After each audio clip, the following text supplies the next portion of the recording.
This is what exponential technology does, is it allows you to come out with an extraordinarily advanced product.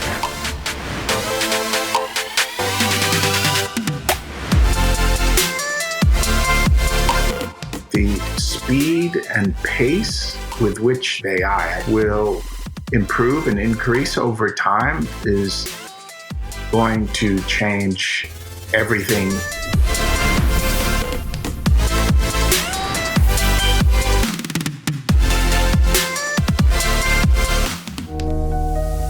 We've heard a lot about AI now, and as someone who actually researches in this area, I'd like to talk a little bit about where things are going and what the future is starting to look like already. So at this point is we're thinking, what is the complexity of a real-world decision? With these kinds of problems, we're able to now start building systems that are able to solve these as well.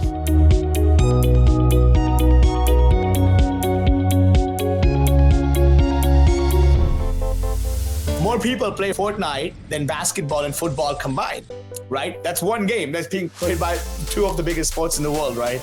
And that just tells you how we play, how we work, how we meet people. We're spending more and more of our time in the digital realm. I think the concept of owning virtual real estate, like digital land and virtual worlds and metaverse, has also gained significant traction, and that creates a whole new market for this virtual property.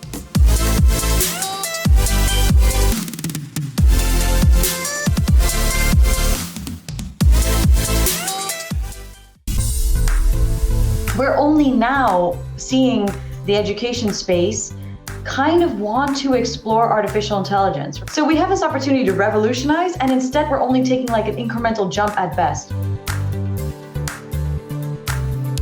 If you're gonna do it right. Set it up in a sustainable, long-term way. Artificial intelligence is a technology that empowers machines to mimic human intelligence.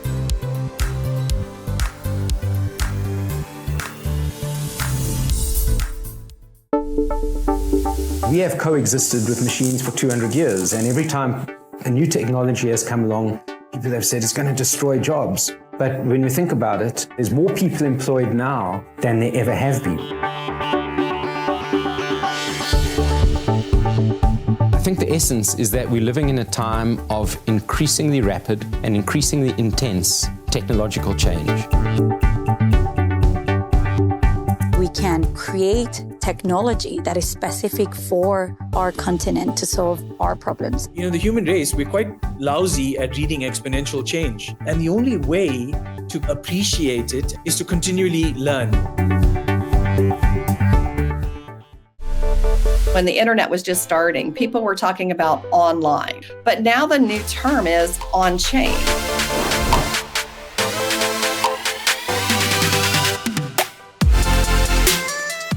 Decentralized identity could, it's really a game changer. You as a person own the data about you, not an entity, not a country, but you own that data.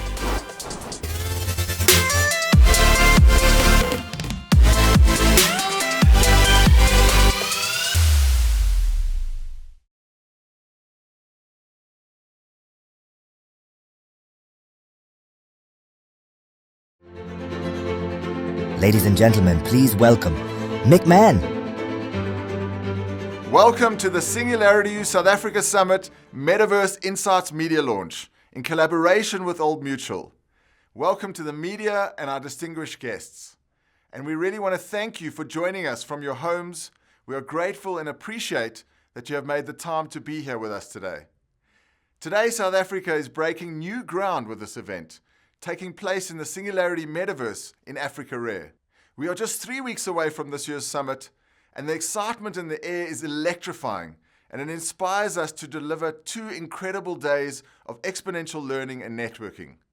And we wanted to give you an inside track and sneak peek into the metaverse before anyone else, as we share the final speakers, schedule, and some exciting experiences. With over 50 global and local speakers who will be sharing their knowledge and collaborating together to forge the future of Africa. With 3 stages, expos, activations, and more, all designed to focus on achieving our mission to #FutureProof Africa. This year's SUSA Summit is set to be our best one yet. And it's really fascinating to experience firsthand how quickly exponential technology is developing. And we believe that by embracing these new platforms, we will shape and create a brighter future and abundance for all. Today, you will hear from our partners and fantastic thought leaders who will be speaking at the summit and have the opportunity to ask any questions as avatars in the metaverse. And this pace of change leads me to our mission as Singularity Youth South Africa, to help educate, empower, and inspire leaders and future leaders to apply exponential technologies to help solve some of the world's global grand challenges. We want to create an exponential Africa that leads the way in the future.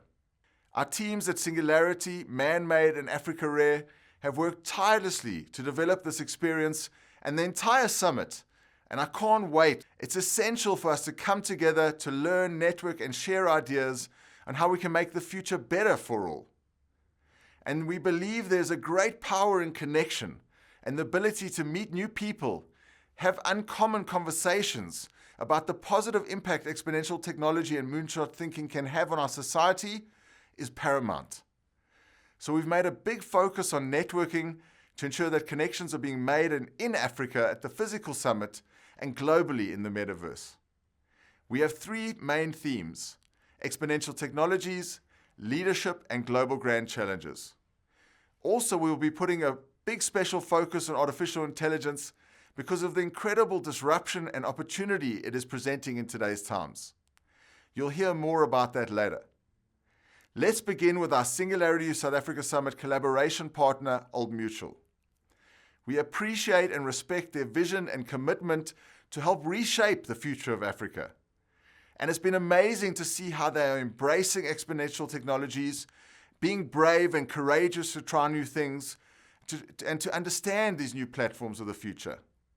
Let's hear from Seliwe Ross, Director of Group Strategy, Sustainability, People and Public Affairs at Old Mutual. At Old Mutual, they really believe in driving Africa's prosperity and making a positive impact. Please welcome Seliwe Ross.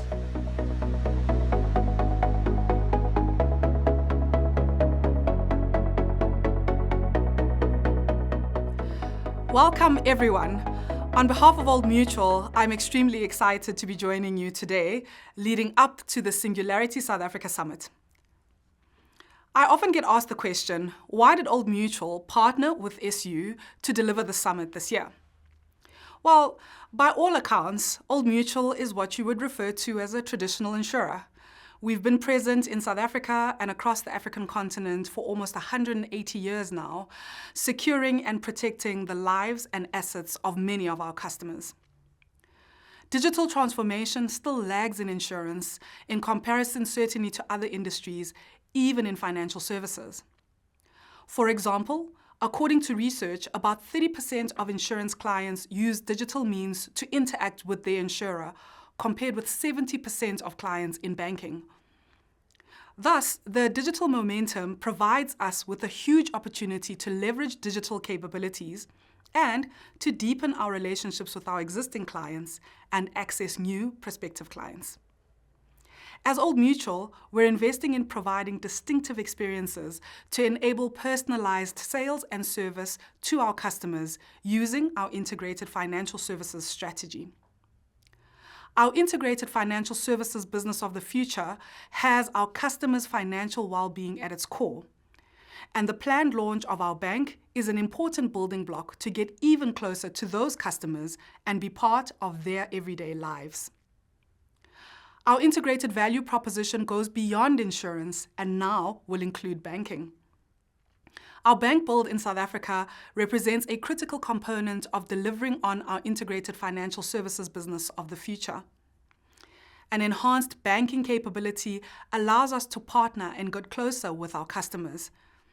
We're really planning to shake up the banking industry in South Africa by being more transparent, sharing knowledge with our customers on their financial well-being, as well as providing relevant solutions while keeping our customers' best interests at heart.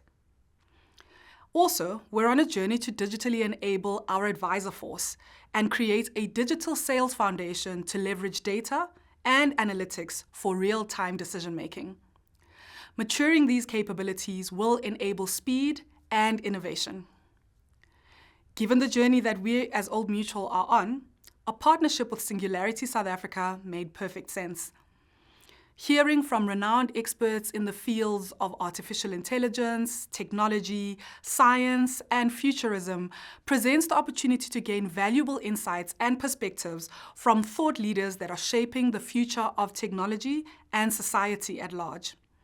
We are extremely excited by this partnership and the opportunity to share our journey with you all. See you soon.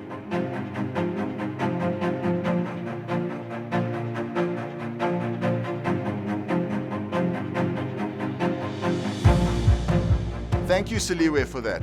We are so excited to be working together and look forward to creating a positive impact in the future. Next, let's dive into our final speaker announcement and schedule. We believe that through learning from these incredible minds sharing their knowledge, it can create a spark and ignite ideas and passion to make a positive impact. And we've seen this over the last 9 years as Singularity South Africa. So this year's schedule is jam-packed with amazing thought leaders who have a strong emphasis on artificial intelligence. And although we've been focusing on AI for the past 9 years, it's now reached the knee of the curve with these large language models, and we are seeing this disruption take place. We are witnessing this exponential surge in new applications and business models, which are both creating opportunities and disrupting traditional ways of living and working. There are over 15 AI sessions looking at various aspects of AI, from decentralization to the impact in the workplace, to the influence on leadership and ethics, and sovereignty and AI bias. It's going to empower and inspire you to build the next products and services of the future. And we're also showcasing robotics, as we believe that the convergence of artificial intelligence and robotics is going to have a massive explosion in the next year and be an exponential platform of the future. This year's summit's also filled with so many gems from biotech, longevity, leadership, innovation, growth mindsets, resilience, the future of education. It's going to be something extraordinary, and I'm really proud now to announce our final 5 changemakers who will be attending this year's summit. Let's get right into it.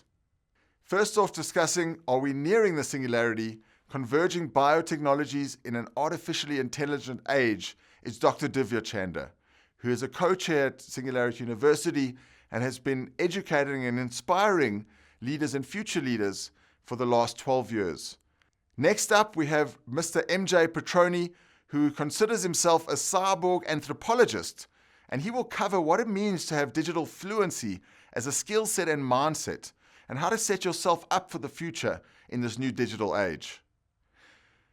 Another incredible speaker to announce is Chris Oostergaard, who is the co-founder of the Rehumanize Institute and author of Transforming Legacy Organizations, who will discuss winning the future with responsible innovation and what leaders need to focus on to create better products and services for their organizations and customers.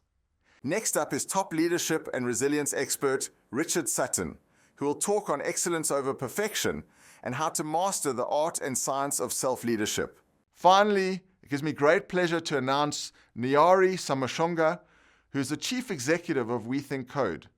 And she will be sharing insights on how important it is to build up the youth and rethink how education is done so that we can create the innovators of the future through the incredible language of coding. There are also going to be some exciting activations that will be happening at this year's summit. One of them will be involving the every egg that comes from the lab and not the chicken.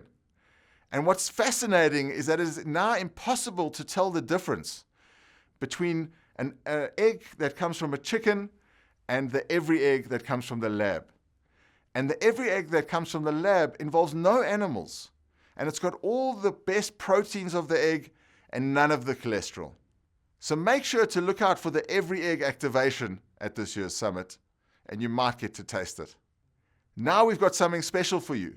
We're going to hear from one of our key speakers at this year's summit, who's been a big part of our journey as Singularity South Africa and has actually spoken at all of the Singularity South Africa summits and many others globally.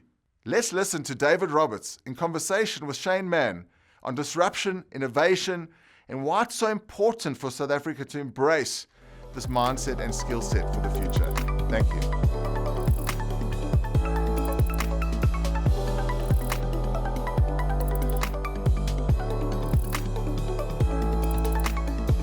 Mr. David Roberts, thank you for doing this, my friend.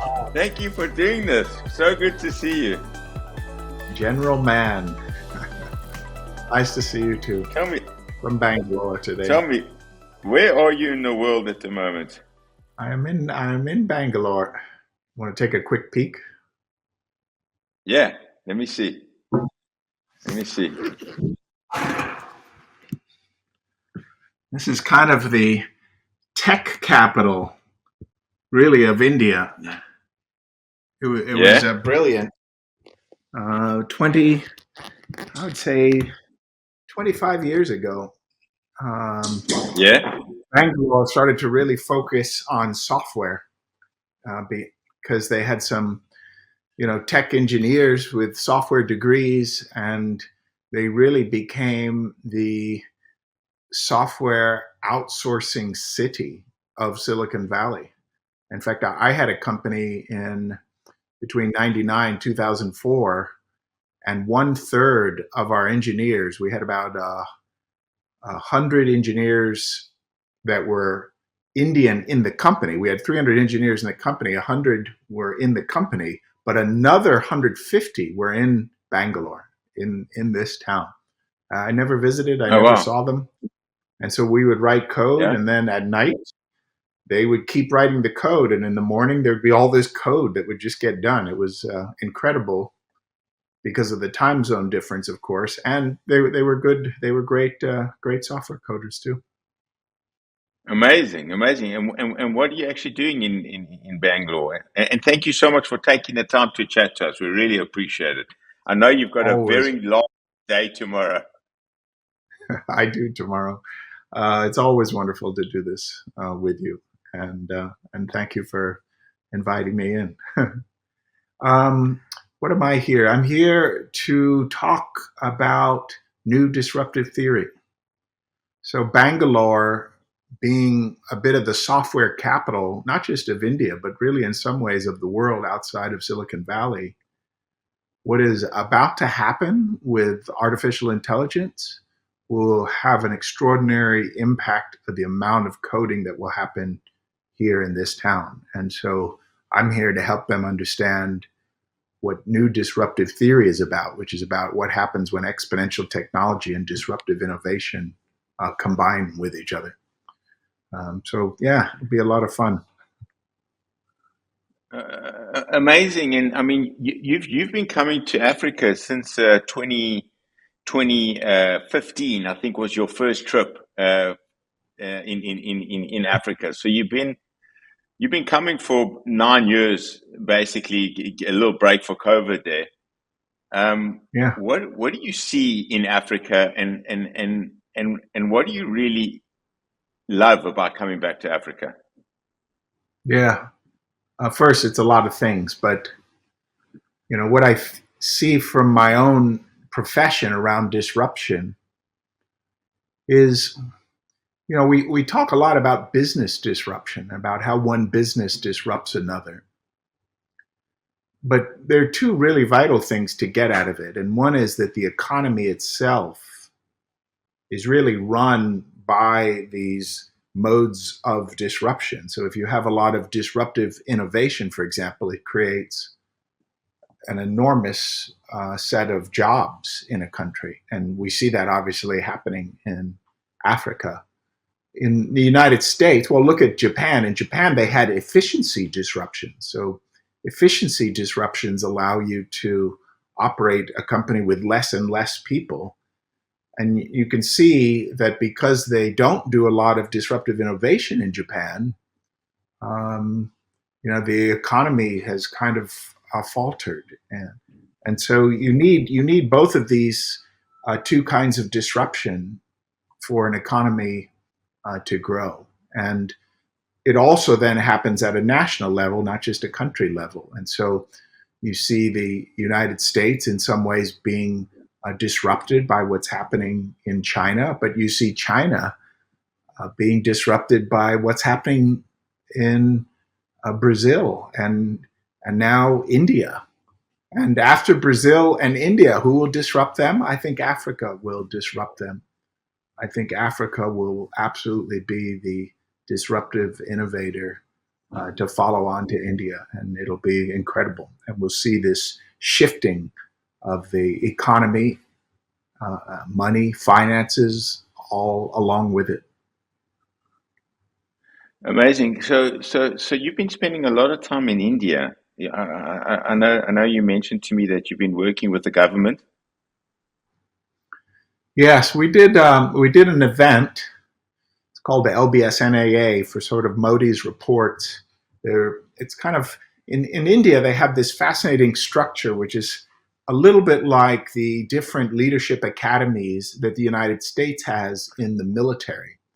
But India has it actually for the government. So if you work in the government in India and you're in sort of the upper echelons of your level, you will go to this academy up in Missouri, India, in the mountains where it's wonderfully cool, and you'll go there 6 times throughout your career. Every 4 or 5 years, you'll actually go, and they all go together. So we did a session. I think it was about a year ago now, maybe almost 2, for them, really around, well, what does exponential technology and disruption, but especially disruption, what does it mean to a government? And how does a country, how does a nation disrupt itself and become a disruptor in the world? And so we talked about that. It was about 60 of them. And then I think it went well because then we did the sort of people who report to them. So it was about 740 of these mid-level younger officers. And, in that talk, we talk about global problems and global impact and leadership attributes and how leaders change. But, because it's India, one of the really wonderful things that happened in both was this discussion about suffering. Because why do we do all this business stuff? I mean, we do it to kind of end suffering and make our world a better place. And but suffering happens in the mind. And this isn't a new idea. I mean, there were people in India, thousands of years ago that were thinking a lot about this, and they realized that that it happened in the mind, and so if it happened in the mind, you could be free of it. In other words, the suffering doesn't happen because of the external circumstance. You don't actually solve your suffering by gaining greater wealth. You think you do, but typically what happens is you end up just craving greater wealth your whole life, and you're just craving your whole life. And so in a way, you're just suffering. It happens in the mind. And so we talked about that too. And that was a really wonderful discussion because as a nation, I think they have that in their history and in their background. Oh, amazing. And just moving on to this new disruptive theory you're talking about. It's really your concept. I mean, I know that it hangs on the work of Clay Christensen, and you've taken it another step forward. Are we going to be hearing a bit about this at the summit? This new disruptive theory. Certainly, there's a lot of interest on new disruptive theory because the extraordinary work that Clay Christensen did with disruptive innovation theory, basically disruptive innovation theory explained why the incumbent, why big businesses always, not sometimes, but always got disrupted by a disruptive innovator, even when they made good business decisions. And that I think was the clincher, was they were making good business decisions. They were making the best business decisions, and then they would still get disrupted. And it's critical to get, because if you don't understand disruptive innovation theory, you won't understand this, and then you'll be disrupted as American car companies were for decades. I mean, totally disrupted into bankruptcy. And so new disruptive theory explained why disruptive innovation did not catch some of the biggest disruptions that we've seen. It explained why steel companies got disrupted, why car companies got disrupted, but didn't explain things like why the iPhone disrupted everything. In fact, it was one of the areas that I think Clay was really, it was insufficient. It wasn't that disruptive innovation theory was wrong. It's just that it explained only one kind of category of disruption. And so Tesla was not like that. Tesla was not a crappy product that slowly got better and better. It was an incredible product on day one. Literally, it scored 103 out of 100 on the Consumer Reports. I mean, it was the best car ever made at that time. And this is what exponential technology does: is it allows you to not come out with a junky product on day one, but to come out with an extraordinarily advanced product on day one. But it's very high priced.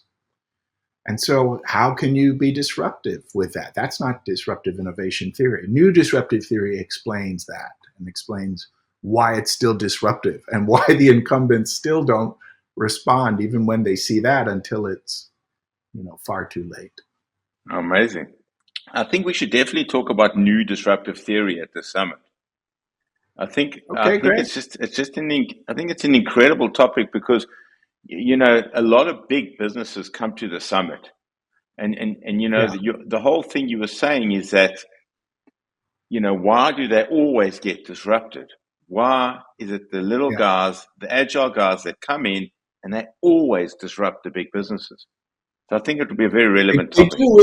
They do when they're doing disruptive innovation. Yeah, when they don't do disruptive innovation, they don't do so well. But the ones that understand disruptive innovation and do disruptive innovation, they will pretty much always succeed unless the company is very, very knowledgeable about disruptive innovation theory, which happens sometimes. For example, you remember Procter and Gamble is an amazingly advanced company in terms of their management and leadership thinking. I mean, most of their marketing folks went to Harvard Business School and a whole bunch of other. I mean, they're very well educated about disruptive innovation. And then they had a disruptor called Harry's that wanted to disrupt the 5 razor blade that they'd created. Right? They created this incredible blade. I shaved with one this morning. 5 blades. So if you think about how they exceeded customer expectations, 1 blade would probably do the job. And they built a blade with 2, but now it has 5 blades. So Harry's comes out as a disruptor. They come out with 1 blade and they're only $1 a blade instead of, 4 or 5. But Procter and Gamble understands disruptive innovation theory. Normal incumbents would do nothing. They would do nothing. Why do they care? They got a 5-blade razor that makes a lot of money and a lot of profit. Why would they care if somebody came and entered with a 1-blade junky blazer? And so Procter and Gamble, though, gets it. And so they immediately created a 1-blade razor to compete with them. I mean, it was absolutely brilliant. And so now Harry's new startup company is competing against another junky blade by a company that has infinite resources. Needless to say, their journey was challenging. I mean, it took Procter and Gamble a little while to respond, and so Harry's still did very, very well because it took them a while. But they did respond, which was much better than most large incumbents would do. Most large incumbents would make a good business decision and not respond. A good business decision would be to do nothing. Who cares if some junky new player comes in? I'm making money on higher paying customers that buy higher quality stuff. Yeah, amazing. It's critical to get. Otherwise, you're sitting there in a large company making good business decisions, and things don't keep getting better. They keep getting worse over time. And you keep making these good business decisions and things keep getting worse. So, it's not optional. Disruption's not like in competition, you lose market share. In disruption, you die. You don't survive. And so it's critical to get. Amazing. Yeah, we can talk about Amazing. that. That'll be fun. And we'll talk a little. I mean, I think we should also talk about leaders making decisions from these mental states of anxiety, stress, sometimes even anger, revenge, but usually, making decisions from suffering states. I think the great majority of business decisions get made from the state. And when they get made from the state, they're not the optimal decision. Because if the mind is suffering, like, oh my gosh, what's this company doing? Making a one-blade razor, trying to compete with our five-blade razor. Let's get them. If you make a decision from a state that is not a positive state, you lose all perspective. You get narrowly focused because of the emotion, and then you don't see all the possibilities. You just see sort of like one or two routes, and then you choose that. You don't even choose it because you just think that's the only option. And so non-optimal decisions get made from non-optimal states. And the single greatest thing that any leader does in their lifetime that turns them into a better leader is they start recognizing not to make decisions from these states. They at least wait, until they're not in that state. And then they make a decision from a positive state where they can see, all of the options. It made me think, have you seen this movie Dune? No. You told me about it. Dune 2. You told me about it. It's a great movie, and there's a moment in it. There's a society that's just getting crushed by these outsiders, and there's one guy that they're sort of hoping is going to become a great leader, but he's not. He's not showing up yet, and he ends up at one point, though, being able to see clearly. And it's because of this weird spice that they've got on the island. But he can see clearly, and he says, I can suddenly see all the possible paths, and we lose to our opponents in nearly all of them. But I can see one narrow path where we win.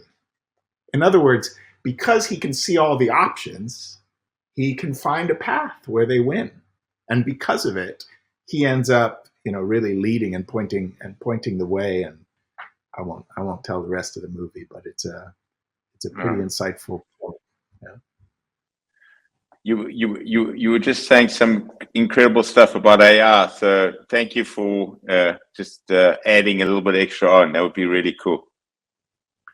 I think the world is not understanding what is about to happen with AI. I think they think that it's like, these other technologies that we've had in the past, like cryptocurrency or robotics, and it's not at all like that. It's like that today because it's fairly narrow AI, but the speed and pace with which this will improve and increase over time is going to change everything in a way that is much bigger than, say, like the internet changed everything or the phone changed everything, because those did kind of change the way we did business, but they didn't really change everything. The point is we get everything because of our thinking. I mean, that's why we have a laptop. That's why I have a cell phone. We get everything because of our thinking. My prediction is the next release of ChatGPT, maybe it'll be in December, January, but it will be much, much smarter than the current 4.0 that I use, which is much, much smarter than the 3.5 that I used to use. Because, they'll start to add reasoning to it. And people think, oh, well, that's a feature. It's not a feature. Reasoning is what gets us everything. That's why we think of all the new stuff that we think of. It's how we solve the problems we have is we do reasoning. And when you can get AI that's doing reasoning, you can suddenly apply it to problems. In other words, today we use AI to help us do the things that we do. It's sort of an augmenter of our intelligence. But the minute machines can actually solve problems, we'll just have them doing that all day long, all day and night long, trying to solve problems. And think of that. Apply it to any field. Apply it to, say, healthcare. We try to solve problems in healthcare. And so as a result, we've come up with a lot of pharmaceuticals to treat diseases, but we haven't actually cured a lot of diseases. We've cured some more recently because of CRISPR-Cas9 and things. But imagine when you've got intellect just working on those problems day and night. So we had an AI, just 2 or 3 years ago that basically solved every protein folding problem that we had. I mean, all humans in all history, we only had solved like 170,000 protein folding problems. So we knew how, a protein looked three-dimensionally, only 170,000 of them. And literally, it's kind of the same AI that was used to beat the best player in Go, AlphaGo. That same company made AlphaFold.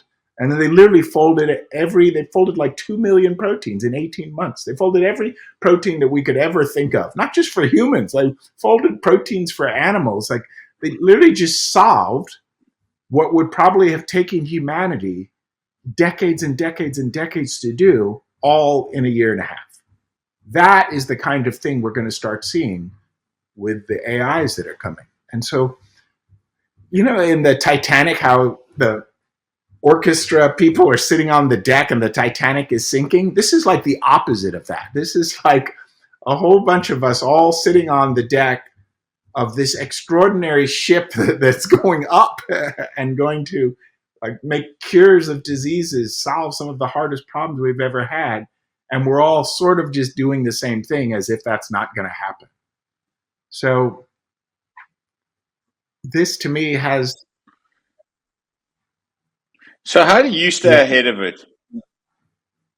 How do you personally stay ahead of it? And how do you personally, adopt the learning mentality to just dive in and get involved? And so, I mean, there's two on a personal level parts I would say to that question. There's the part of how do I stay on top of what's happening?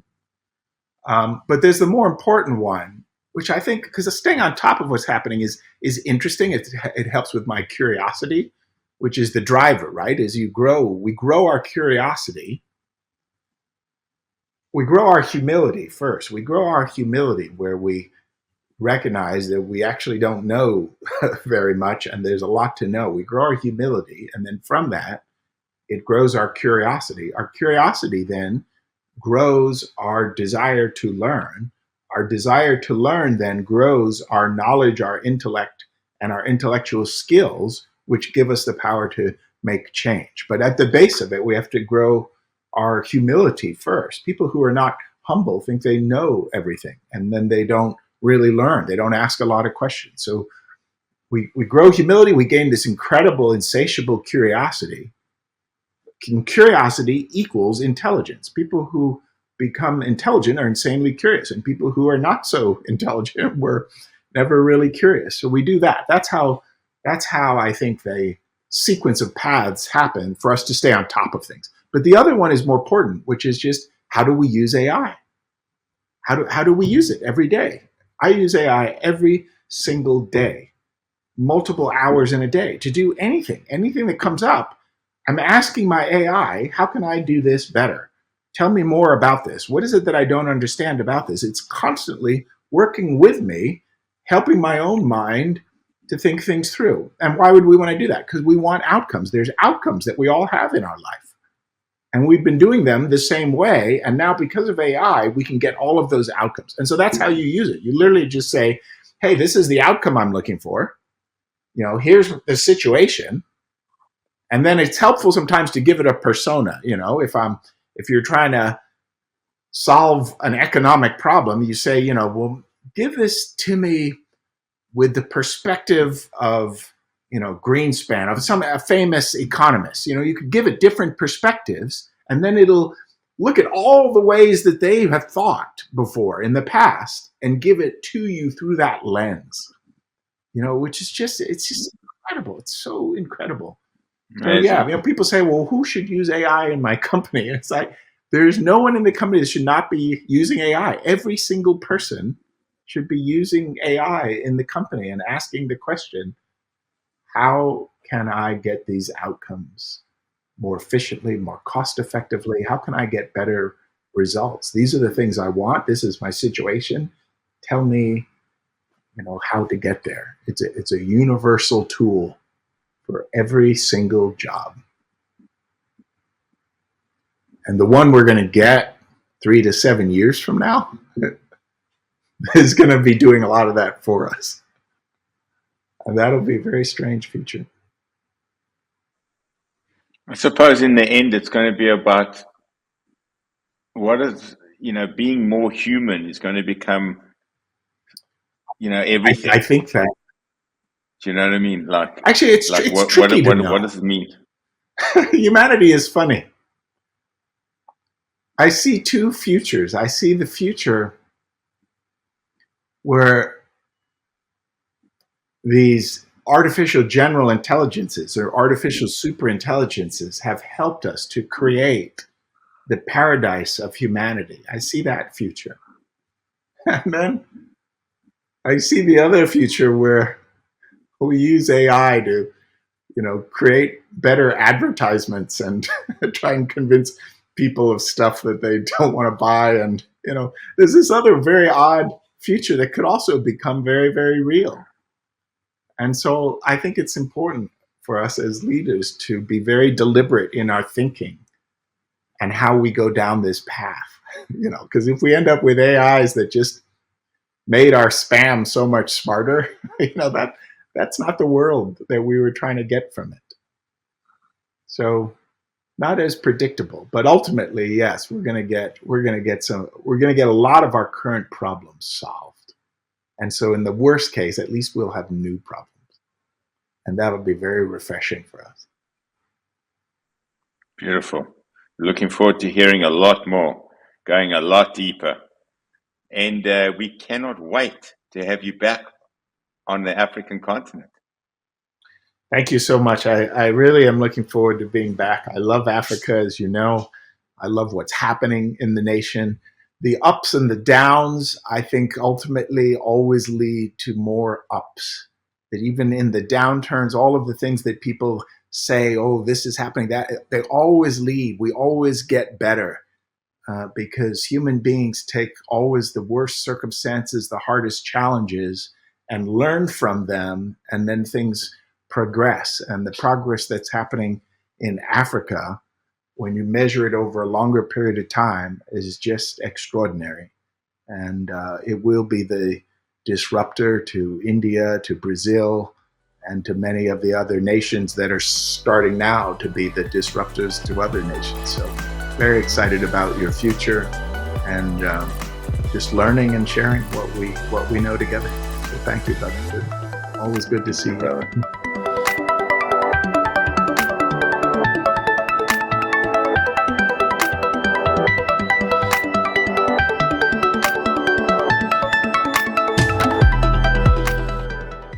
Thanks so much, Shane and David. We can't wait to see you, David, on our South African shores, and we are genuinely excited for the format and programming this year. Now let's dive into some live Q&A, where I'll be joined by Seliwe Ross and Shane Mann as avatars to answer any of your questions, and then we will end with some networking. Thanks so much for your time. Now let's move to some Q&A.